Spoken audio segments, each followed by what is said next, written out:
Assalamualaikum warahmatullahi wabarakatuh. Berikut adalah interview saya, wawancara dengan saya, Tia Arumana, calon guru penggerak Angkatan 7, kelas 120 Kabupaten Sidoarjo. Selamat menyaksikan. Assalamualaikum Ibu. Waalaikumsalam Bunda. Mohon maaf ada apa? Ini aku kepala sekolah di SDN Ponggol 1. Saya mengecek mengadakan wawancara seputar dilema etika dan kebutuhan moral. Yang pertama, selama ini bagaimana Ibu bisa mengidentifikasi kasus-kasus yang berupa dilema etika atau kebutuhan moral? Untuk mengidentifikasi kasus dilema etika atau kebutuhan moral, dilema etika berhubungan dengan pertentangan dua nilai kebaikan dalam sebuah kasus. Yang selanjutnya, Ibu, kalau selama ini bagaimana Ibu menjalankan pengambilan keputusan di sekolah ini, terutama untuk kasus-kasus di mana di situ ada dua kepentingan yang sama-sama benar, kemudian sama-sama mengandung nilai kebajikan di antara kedua masalah tersebut. Untuk pengambilan keputusan di sekolah, terutama untuk kasus-kasus dilema etika, siswa tersebut misalnya tidak memakai sepatu atau kaos kaki yang sesuai aturan. Jadi selanjutnya langkah-langkah apa, prosedur seperti apa yang biasa dilakukan yang selama ini dalam mengambil keputusan? Baik, pertama itu tadi kita melihat kondisi anak. Kondisi anak nggak lepas dari kondisi orang tua. Kemudian bisa kalau misalnya peringatan itu paling nggak maksimal 3 kali. Kalau masih tetap biasa saja, mungkin bisa mengambil atau mendatangkan orang tua. Baik, selanjutnya kira-kira adakah seseorang atau faktor-faktor apa yang selama ini mempermudah atau membantu Ibu dalam mengambil keputusan, khususnya berhubungan dengan kasus dilema etika? Baik, terima kasih. Biasanya saya juga mendiskusikan hal tersebut kepada teman-teman atau dewan guru. Kemudian yang terakhir, baru melihat efektivitas dari suatu keputusan. Jadi walaupun saya sebagai kepala sekolah, saya tidak bisa dan tidak berhak untuk mengambil keputusan. Jadi selalu ada koordinasi dengan Nah, itu selalu ya. Baik Ibu, terima kasih atas semua ilmu yang telah diberikan. Semoga bisa bermanfaat untuk saya khususnya. Terima kasih juga. Dan saya lebih baik ke depannya dalam rangka. Insya Allah, semoga seperti itu. Terima kasih juga atas kepercayaan yang diberikan pada saya sebagai pimpinan. Semoga ke depannya lebih baik dan lebih bagus. Terima kasih. Assalamualaikum. Assalamualaikum. Waalaikumsalam. Isi Bunda. Enggak, masuk. Terima kasih. Kok tumben? Mohon izin Bunda, mau ada yang sedikit saya butuhkan, mau wawancara. Baik. Nggih. Silakan. Terima kasih Bunda. Bagaimana Ibu menjalankan pengambilan keputusan di sekolah ini, terutama yang berhubungan dengan kasus-kasus di mana dua kepentingan tersebut sama-sama besar dan sama-sama mengandung nilai-nilai kebajikan? Berat juga ya pertanyaannya ya. Ya, biasanya di sini itu paling ya kasus-kasus kecil, kasus-kasus seperti itu memang harus ditelusuri dulu ya. Nanti kalau saya mengambil keputusan itu harus kita pilih yang paling efektif, yang paling kecil risiko gitu, karena memang sama-sama baik, tapi kan ada sama-sama baik, sama-sama bisa diterima, tapi ada kepentingan tertentu yang mana yang terbaik untuk menyelesaikan masalah itu biasanya. Baik, selanjutnya hal-hal apa saja yang menjadi tantangan ketika ada pengambil keputusan dalam kasus dilema etika? Ya, tantangannya itu kita itu berhadapan dengan misalnya kalau murid dengan murid, murid dengan guru, dengan orang tua ya. Jadi tantangan kita itu menghadapi dilema etika itu ya pilihan mana yang harus kita ambil tadi itu. Tantangannya yang memilih yang paling efektif itu menjadi tantangan. Iya.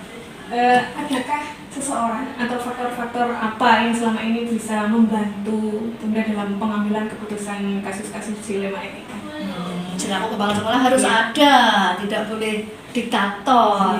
Kalau biasanya kan kasus-kasus itu berkaitan dengan siswa, orang tua, guru dan orang tua. Maka mereka itu yang bisa membantu saya untuk mengidentifikasi, mencari akar masalah, kemudian bagaimana kasus itu bisa terjadi, itu pasti ada mereka. Sehingga saya bisa memutuskan, mengambil keputusan terbaik dari kasus dilema etika yang seperti itu. Dari semua yang sudah disampaikan tadi, kira-kira pembelajaran apa yang bisa dipetik dari pengalamannya Bunda dalam pengambilan keputusan dilema etika? Oh gitu, ini pasti ini akan bermanfaat sekali buat panjenengan ya Bu. Jadi pengalaman yang bisa diambil itu pasti kita ini semuanya pasti akan menghadapi suatu kasus, terutama di dilema etika ini di sekolah kita ini, kelas panjenengan misalnya. Nah ini yang pengalaman yang bisa dipetik ketika kita akan memutuskan sesuatu, cari dulu akar masalahnya, dari mana sumbernya, siapa saja yang harus kita libatkan supaya keputusan yang kita ambil nanti efektif dan berkeperpihakan kepada siswa kita itu benar dan untuk kepentingan yang lainnya juga tepat. Maka pelajaran bisa seperti itu. Terima kasih sudah disebut dulu kepala sekolah yang jadi idola kita. Saya doakan panjenengan guru penggerak itu guru yang top. Amin, terima kasih. Bisa menerapkan ilmunya, menjadi menggerakkan murid-murid dan teman-teman gurunya, nanti panjenengan yang jadi idola. Amin. Saya sudah lolos, nanti saya mengguru panjenengan ya. Terima kasih, mudah-mudahan sukses. Amin. Terima kasih Bunda. Mohon izin dan terima kasih sudah menonton waktunya. Sangat banyak narasi kehidupan yang bisa saya ambil, yang bisa saya jadikan referensi dan sebagai dalam suatu saat kita saya mengambil keputusan. Itu yang tidak saya punya ya, menyusun redaksi tata bicara yang alur yang baik itu memang layak panjenengan punya, maka panjenengan layak lolos menjadi guru. Terima kasih Bunda. Selamat Terima berjuang. kasih. Semoga Sudah berhasil. menjadi panutan buat saya. Terima kasih banyak. Semoga menular. Semangat. Assalamualaikum. Waalaikumsalam warahmatullahi Oke, mohon izin.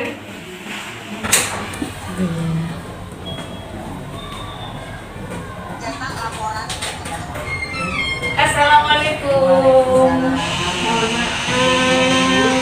Kenalkan, saya Ria. Mohon izin, Di. Saya Ria, Bunda. Calon guru penggerak angkatan 7. Mohon maaf, mau mengganggu waktu panjenengan. Mau ada interview. Bicara apa? Oke. Siap, terima kasih.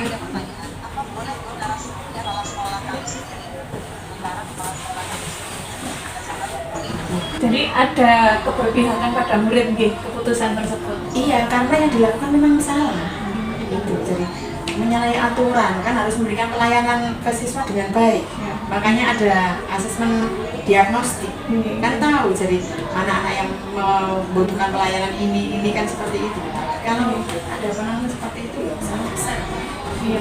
Jadi sehubungan tadi ada tata kelola waktunya ya, ada Iya. jadwalan untuk Iya, penyelesaian kasus-kasus dilema etika ini. Ya, ini ya langkah-langkah itu ada kan langkah-langkah penyelesaian. Yang pertama kan kita kenapa sampai program itu diambil, kenapa sampai dilaksanakan kan ada latar belakang. Jadi kita melihat latar belakang dulu. Kemudian yang kedua kita melihat status dari wali murid, baik itu status secara sosial, secara ekonomi dan lain sebagainya.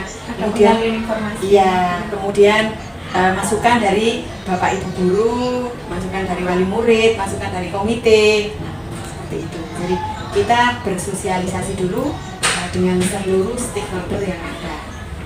Kalau sudah kita sosialisasikan, kemudian itu baru nanti kita ambil keputusan. Selanjutnya kira-kira hal-hal apa saja yang selama ini udah anggap ini adalah keputusan yang efektif loh, ini keputusan yang tepat. Berhubungan dengan keselamatan anak-anak, kemudian kemajuan anak-anak di dalam bidang pendidikan juga. Kemudian yang ketiga, banyaknya anak-anak yang istilahnya dalam hal ini karakternya itu masih jauh dari apa yang diharapkan di dunia pendidikan gitu. Beda kalau Ada kebinekaan. Nah, jadi justru karena ada kebinekaan inilah kita bisa memilih dan memilah keputusan yang terbaik itu yang mana. Oke, dari semua yang sudah disampaikan Bunda tadi, kira-kira pembelajaran apa yang bisa nantinya dipetik dari keputusan yang sudah diambil? Itu kita bawa menuju siswa kita itu menuju profil pelajar Pancasila yang ada 6 gitu ya, 6 karakter yang harus dimiliki. Arahnya ke sana. Jadi namanya tidak salah kalau panjenengan jadi panutan saya, itulah saya dalam Terima kasih. keterampilan pengambilan keputusan, karena dari wawancara ini, hasil interview ini tadi, semuanya itu kayak bagaimana ya, ada pijakan-pijakan yang jelas, ada alasan, ada faktor-faktor, langkah-langkah prosedur yang jelas yang bisa saya ambil nantinya, bisa saya jadikan referensi. Oke, ya mungkin seperti itu memang realitanya itu jadikan seperti itu. Terakhir Bunda, mungkin ada pesan buat saya nantinya ke depannya dalam misalkan jika saya menghadapi kasus dilema etika. Yang pertama, kalau ada dilema etika yang terjadi, satu, Bu Ria harus mencari latar belakang kenapa itu terjadi. Kemudian setelah mencari, baru mencari solusi-solusi. Bagaimana? Jadi solusinya alternatifnya Ya, betul. Jadi setelah Bu Ria ini menemukan latar belakangnya, maka bisa dicari alternatif solusinya seperti itu. Harus dipilih yang Nah, paling baik, yang betul. berpihak pada murid. Ya, terus kemudian nanti berikutnya Bu Ria akan membawa murid itu akan siap menjadi generasi emas di tahun 2045. Amin. Sip. Nah, guru-guru yang seperti inilah yang kita harapkan itu Bu Ria. Amin, mohon doanya selalu. Insya Allah. Dan terima kasih atas wejangannya buat saya. Ya. Jadi awali segala sesuatunya dengan Bismillah. Amin. Siap. Ya, dengan selalu mengedepankan untuk menghargai dan lain sebagainya. Siap. Oke. Terima kasih. Sama-sama. Mohon maaf sudah mengganggu waktunya. Semoga Ibu berkenan saya ganggu waktunya. Oh, tidak apa-apa. Justru seperti ini kan kita berbagi. Jadi pengalaman buat saya. Jadi bagi praktek baiknya itu buat saya. Terima kasih. Sama-sama. Assalamualaikum. Waalaikumsalam.